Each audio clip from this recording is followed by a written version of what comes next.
তিন ভাই, বড় ভাই ছোট দুই ভাইকে বলতেছে, দেখো মেজো ভাই ছোট ভাই, আমরা আমাদের আব্বা আম্মাকে চলো ভাগ করে খাওয়াই। আমি 10 দিন, তুমি 10 দিন, মেজো ভাই তুমি 10 দিন, ছোট ভাই তুমি আরো 10 দিন। মেজো ভাই বলতেছে বড় ভাইকে, বড় ভাই আমি আপনার সাথে একমত নই, আপনি 1 মাস আমি 1 মাস, ছোট ভাই 1 মাস, এরকম ভাগাভাগি করি।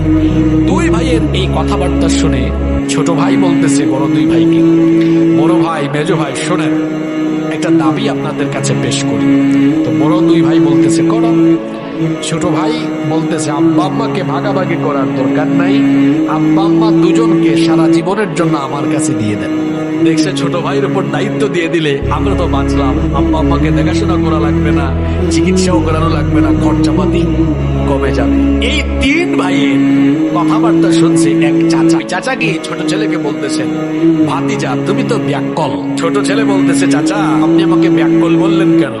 তোমাকে ব্যাককল বলবো না, তোমরা 3 ভাই যদি ভাগাভাগি করে দায়িত্ব নিতা 3 জনের খরচ হইত, তুমি যে একা দায়িত্ব নিলা, এখন তোমার 2 ভাই তো বেঁচে গেল, সেই ভালো, তাদের টাকা পয়সা খরচ কম হবে, আর তোমার উপর দায়িত্ব বেশি আসলো, তোমার তো খরচ বেশি হবে, এজন্য তোমাকে ব্যাককল বললাম। এই ছেলে বলতেছে, চাচা আপনি তো আমার বাপের বয়সী মানুষ, আপনি রাগ করেন না, আপনিও ব্যাককল, আমার 2 ভাই তারাও ব্যাককল, আমি ওদের মতো নির্বোধ নই, বোকা শোকা নয়, আমি বুঝে শুনেই সিদ্ধান্ত নিয়েছি।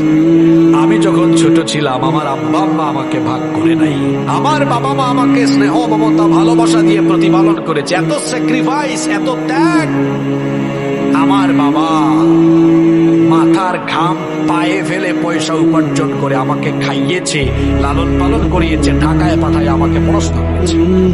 আর আমার মা 10 মাস কলিজা ছেঁড়া বেদনা সহ্য করে আমাকে গর্ভধারণ করেছে।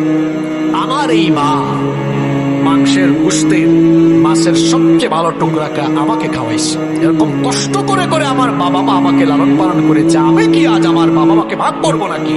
চাচা শোনেন, আমি আমার বাবা মা 2 জনকে এজন্য আমার দায়িত্বে নিলাম, আমি যদি তাদেরকে খাওয়াই, চিকিৎসা করাই, খেদমত করি, তারা যদি আমার উপর সন্তুষ্ট হন, আমার আল্লাহ আমার উপর সন্তুষ্ট হবেন। আর আল্লাহ যদি সন্তুষ্ট হন, আল্লাহর দেওয়া সম্পদ যে আমি আমার আব্বা আম্মার জন্য খরচ করি, এটা আর কমবে না, কারণ দুনিয়ার সম্পদ আল্লাহ আমার পায়ের তলায় ফলাইয়া দিবেন।